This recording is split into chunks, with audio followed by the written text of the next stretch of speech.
tous. Aujourd'hui, je vous parle du souffle Ujjayin.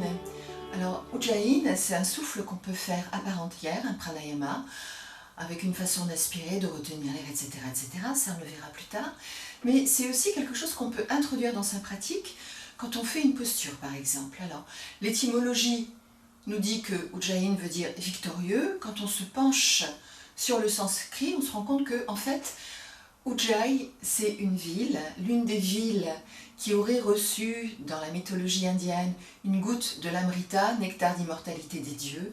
Donc il y a 4 villes comme ça en Inde qui sont des lieux de pèlerinage et il semblerait que cette ville ait été vaincue, Jayati en sanskrit ça veut dire il vainc, donc ce serait la ville qui a été gagnée grâce à un combat, d'où le titre, vous voyez c'est un peu tiré par les cheveux, de souffle du victorieux. Bon, ça c'est pour l'étymologie. Je trouve qu'il est toujours important de savoir d'où vient le nom des pratiques qu'on fait, parce que ça éclaire beaucoup sur ce qu'on attend, ce qu'on recherche dans la technique qu'on va faire.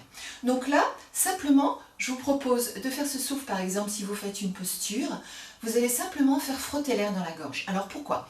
Dans la gorge, alors plus large que la gorge, vous savez que les centres énergétiques ne sont pas localisés dans le corps, mais à l'intérieur et bien à l'extérieur aussi, se trouve le chakra de la gorge, Vishuddhi, qui lui-même est régi par l'un des vayus. Alors les vayus, ce sont les courants d'énergie. Il y en a 5 qui animent la structure énergétique. Représentez-vous un petit peu les courants comme dans l'océan, qui animent l'océan. Là, c'est toute la structure énergétique qui est animée par ces 5 vayus. Et celui donc qui va régir le centre de la gorge s'appelle Udana. Et c'est l'un des courants qui permet au souffle grossier de se subtiliser. Donc si vous voulez, en faisant frotter l'air dans la gorge, vous allez plus rapidement éveiller le prana du souffle que vous inspirez, que vous expirez. Autrement dit, vous allez augmenter l'énergie à l'intérieur de votre structure énergétique. À partir du moment où l'énergie est augmentée, le mental se met en union avec cette énergie, tout s'apaise et on entre dans des états de calme, de paix, de bienveillance, de recul.